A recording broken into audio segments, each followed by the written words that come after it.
selamat siang. Di sini kami dari kelompok pertama akan memaparkan rancangan produk kami terkait dengan tugas pengantar bisnis. Di mana di sini kami membawakan suatu produk makanan, di mana kita bergerak dalam bidang F&B. Di sini produk kita adalah lokal yang mana merupakan perpaduan antara kimbap dengan varian-varian nasi lokal. Tapi sebelum masuk ke pembahasan, izinkan kami memperkenalkan diri terlebih dahulu. Perkenalkan, saya Elsa Ramabedania dengan NPM belakang 140. Perkenalkan, saya Angelina Riza Aprilia dengan NPM akhir 429. Perkenalkan, nama saya Airfan India Serta Pramudia dengan NPM akhir 456. Perkenalkan, nama saya Tri Baskara Yudho dengan NPM akhir 461. Perkenalkan, nama saya Manfaat Fahin Zaira dengan NPM akhir 468. Di sini saya akan menjelaskan latar belakang dari produk kami, yaitu kimbap lokal ini adalah inovasi makanan antara kimbap yang berasal dari Korea dan dikombinasikan dengan varian makanan lokal seperti nasi kuning, nasi uduk, dan sebagainya yang diberi topping kremesan. Alasan kami memilih produk ini dikarenakan terdapat pergeseran makanan lokal akibat makanan internasional, sehingga kami ingin mengangkat makanan lokal. Kunci dari produk kami ambil sendiri, yaitu ada beberapa varian yang bisa kita temukan, yaitu di dalamnya ada telur dadar iris, kremesan, ada tempe, sayuran, sosis, dan sambal. Kemudian ada juga beberapa varian rasa seperti kimbap nasi uduk original, perpaduan klasik nasi uduk kulen dengan telur dadar iris, sambal sapi, dan bihun. Yang kedua, kimbap nasi kuning pedas, yaitu dengan sensasi pedas dari sambal yang dipadukan dengan nasi kuning, gurih, dan sensasi telur dadar dan kol. Yang terakhir yaitu kimbap nasi uduk manis, perpaduan manis gurih dari kremesan telur dadar dan wortel yang dipadukan dengan nasi kuning kulen. Kemudian caranya sendiri yaitu dengan nasi uduk atau nasi kuning digulung dengan nori, kemudian diiris beberapa irisan, yaitu kurang lebih sekitar 2 cm atau sesuai dengan takaran kita makan. Kemudian ini sangat cocok untuk dijadikan seperti camilan, sarapan, ataupun makan siang, dan juga untuk cocok sebagai berbagai acara seperti ulang tahun, pesta, rapat kantor, ataupun bersama teman maupun keluarga. Tujuan dan manfaat dari produk kami sendiri yaitu: 1. Melakukan inovasi makanan guna melestarikan makanan lokal, dan yang kedua, memaksimalkan kepuasan konsumen dengan memperhatikan kualitas dan rasa, estetika pengemasan produk, dan yang ketiga, menciptakan kolaborasi rasa yang baru, autentik, dan berbeda dengan produk lain. Kemudian ada visinya sendiri, yaitu menciptakan inovasi produk makanan yang menawarkan makanan lokal untuk masyarakat modern, yang mana layak makan serta terjamin kualitas produk makanannya. Kemudian visinya sendiri ada 3. Yang pertama yaitu rancang inovasi produk sesuai dengan selera pasar. Yang kedua, mengangkat makanan lokal sesuai dengan perkembangan zaman, perhatikan baik dari segi estetika, kemasan, kualitas, dan sebagainya. Yang terakhir yaitu memprioritaskan kepuasan konsumen dengan memperhatikan kualitas produk yang kami tawarkan. Selanjutnya masuk pada pembahasan rancangan operasional. Di sini kami membagi rancangan operasional itu menjadi 2, yaitu rancangan pra-operasional, yaitu sebelum operasional, dan juga rencana operasional. Kita akan masuk ke rencana pra-operasional terlebih dahulu. Di sini terdapat 6 poin terkait pra-operasional itu sendiri, di mana yang pertama adalah melakukan riset terkait aspek lapangan serta rancangan produk. Riset ini penting sekali dilakukan dengan tujuan agar kita mengetahui target market kita siapa, kemudian supplier kita siapa, terus kemudian variasi produk apa saja yang dapat kita kembangkan. Kemudian yang kedua, kita dapat melakukan uji coba produk, di mana kita membuat rancangan produk kita untuk kita realisasikan. Dan tujuan dari uji coba produk ini adalah untuk memastikan bahwa rasa serta kualitas produk yang kami tawarkan kepada konsumen layak untuk dikonsumsi. Kemudian yang ketiga, melakukan pembuatan rancangan keuangan serta riset supplier sebagai penyedia bahan baku produk. Rancangan keuangan ini penting sekali untuk dilakukan agar kita mengetahui berapa modal yang dapat kita keluarkan, kemudian harga jualnya berapa, dan keuntungan yang dapat kita peroleh seberapa banyak, dan sebagainya. Selanjutnya, membentuk beberapa bagian divisi untuk alokasi SDM yang efisien. Tentunya dalam sebuah bisnis penting sekali untuk dilakukan suatu alokasi SDM, di mana tujuannya adalah untuk efisien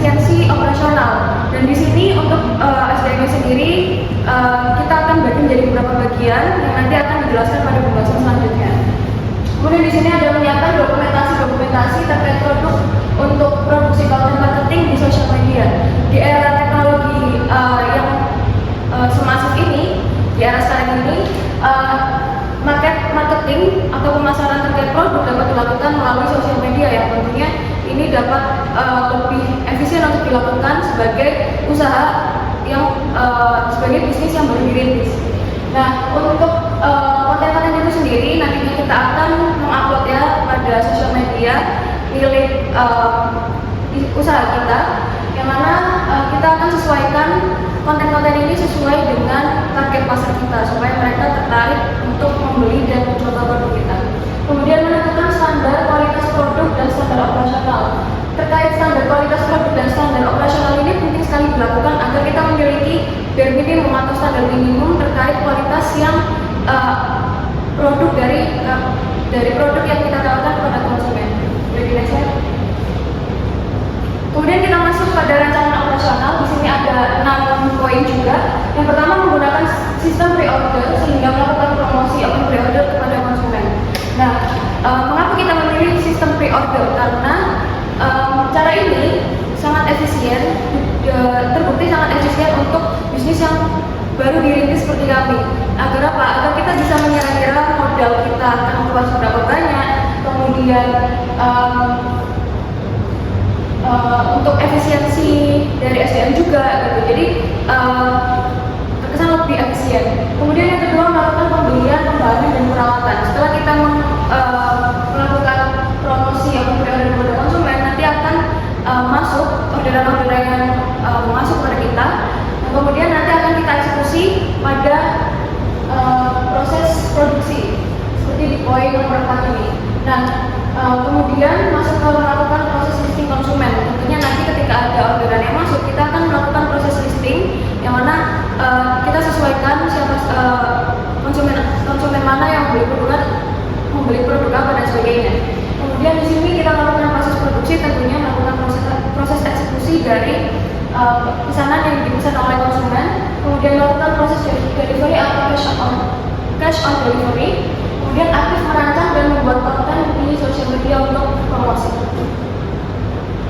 Selanjutnya yaitu rencana sumber daya manusia. Yang pertama adalah rekrutan karyawan. Mencari karyawan berpengalaman atau berminat di industri makanan dengan pengetahuan tentang penyebab utuh dan keterampilan penjualan. Yang kedua adalah pelatihan karyawan. Memberikan pelatihan tentang produk, teknik penjualan, komunikasi, dan layanan pelanggan. Yang ketiga adalah pengembangan tim. Membangun tim yang solid melalui kerjasama dan kolaborasi. Yang keempat adalah pengawasan dan evaluasi. Mengawasi dan mengevaluasi kinerja secara berkala untuk memastikan pencapaian target dan layanan pelanggan yang baik. Yang kelima adalah insentif dan penghargaan. Memberikan insentif dan penghargaan untuk karyawan yang mencapai atau melebihi target penjualan. Yang terakhir ada pemantauan pasar. Memantau tren pasar dan umpan balik pelanggan untuk menyesuaikan strategi penjualan dan meningkatkan kepuasan pelanggan. Selanjutnya strategi pemasaran. Yang pertama adalah identifikasi pasar. Menargetkan penggemar makanan Korea, pecinta kimbap, mahasiswa dan profesional yang sibuk mencari makanan habis. Yang kedua, branding yang kuat, membangun identitas bermerek yang konsisten dan menarik, termasuk logo, warna dan pesan. Yang ketiga, strategi media sosial. Menggunakan Instagram, Facebook, dan Twitter untuk promosi berbagai gambar menarik, video, tutorial, dan berbagai pelanggan. Yang terakhir yaitu partisipasi dalam festival makanan. Partisipasi dalam acara makan lokal untuk memperkenalkan produk dan membangun langsung dengan pelanggan. Kita masuk pada pembahasan selanjutnya yaitu analisis kompetitor, yang mana di antara sekian kompetitor kita akan menganalisa salah satu di antaranya yaitu Anyang Kimbap. Nah, Anyang Kimbap sendiri ini adalah suatu bisnis yang bergerak dalam bidang F&B, spesialisasi makanan Korea, yang mana Anyang Kimbap ini berdomisili di Surabaya. Kemudian Anyang Kimbap ini menjual beraneka macam kimbap seperti kari mayo,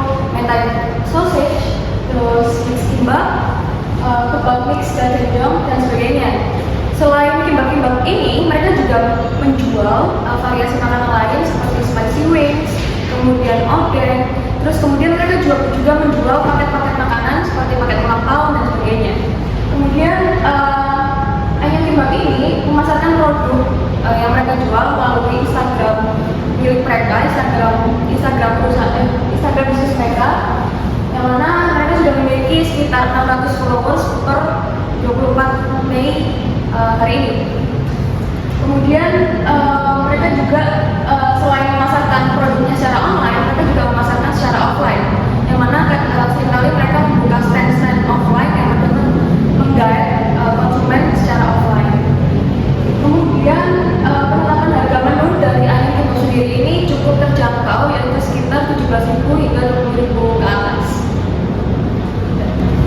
Untuk selanjutnya ada rencana keuangan. Seperti yang ada di layar mereka, ini ada beberapa bahan baku utama yang akan digunakan untuk